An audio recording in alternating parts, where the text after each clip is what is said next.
Cărăciorul, iubita? Cărăciorul, mamă. Ai și tu ca și fetiță. Cu alea le rezolvi. Dar nu acum. Nu, ți le pui acolo de aici. Nu mai fie. Ce ți-o arătat acolo? Ha? Ce primi fetița? Păpușică? Păpușică și cărăciorul primi fetița. Cărăciorul? Ia. Cărăcior? Cum îl plimbi? Cum îl plimbi? Hai plimbă, iubita. Cum ești atentă la păpușă, mamă? Ia, ce-o primi fetița. Doamne. Stai, are răbdare că-ți dă mama. Bă, da, ăștia, asta i-a dat de 2 ani. Da, dar nu... Nu am apucat să-i dea.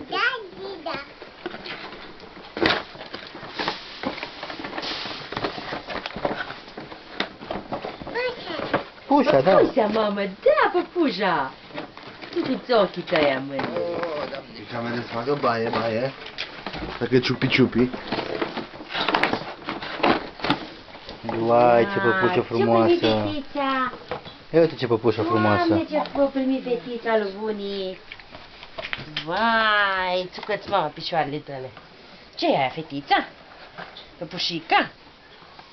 Hm? Păpușica? Ce primi fetița? Păpușa?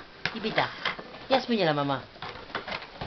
Imediat, mamă, imediat. Ai văzut, ea au avut agrafele. Agrafe? Spune agrafe. Spune. Spune, mă, că ce-o mânc cu tot morșcolit-o. Tu ești lipită. Haide-te. Stai, mamă, stai. Hai că e cu 100 aici, zici că să nu fure papapius. Papapius. Ce e asta? Uite fetița. Uite ce are fata. Fii atent. Cum se piaptă fata? Hai să se dea bunica la jos și cum se piaptă fetița. Ia piaptă-te și tu. Așa, ți-o cu bunii, așa. Sigur. Acum piaptă și pe bunica, nu se perea bunii. Nu. Și pe mama, dar uite, păpușa trebuie pieptănată, mama. Păpușa trebuie să o pieptănată. Uite ce oglindă. Cum se uită fetița în oglindă? Vai, ce urâtă ești. Și cum îți faci freza? Ia fă-ți freza, ia. Hai, întoarce, așa. Mă întoarce de către tati, Ia să vadă, tati, cum îți faci freza? Cum faci tu freza? Cum? Așa, te uiți în oglindă. Te uiți în oglindă, cu mânuță? Așa, uite așa ții, mămă, așa. Și cu mânuța asta la altă ții perea și te piepteni. Cum faci așa încă pic, așa?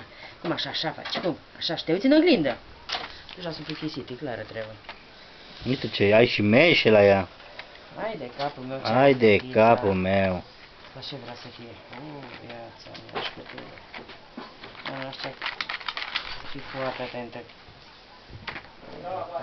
Bine, intră, nu stai 3 ani. Ia, uite păpușica, Uite ce păpușă frumoasă. E neesențial de data asta, tati și mami. Nu sunt curioasă de păpușă. Da. Ai le pui la păpușă în păr, tata. În păr, da, la păpușă. Da, la păpușă. Ia uite aici. Ia, Silvia, uite-te. Uite ce păpușă. Ai, ce frumoasă e păpușa. Uite părul. Cum o piepteni? Hai să pieptănăm păpușa, uite, dă pieptănă la mami. Și uite așa. Uite, Ea vrea. Aici, așa. Hai tu, așa. Aici, uite aici, așa pieptănă, aici. Acolo, așa. Așa, tata. Nu acolo, mami, că acolo e prins părul, vezi? Așa, aici. Așa, acolo, hai de viața mea. Ce freze faci tu la păpușa asta în 2 zile de... Nu mai cunoști. Și la baba, fă și la baba. Și la mama. Ia, tata. Dă-te încoace atunci. Cum faci? Păi hai să tragă și deci la mine ca să te prindă și pe tine. Cum? Unde trebuie să ții degetul? Păi ție nu ții niciun de degetul. Unde? Na, du-te și fă și la tata. Hai, fă și la tati. Fă și la tati. Fă și la tati. Du-te, piaptă-l pe tati. Hai, fă pe tati. Cum îi faci freza la tati? Așa, mama, așa. Și hai și fă și la mami. Fă și la mami. Fă-i freza, fă-i. Și ție, da, ție. Te uiți în oglindă, mamă, și îți faci freza, sigur. Ce blondă e.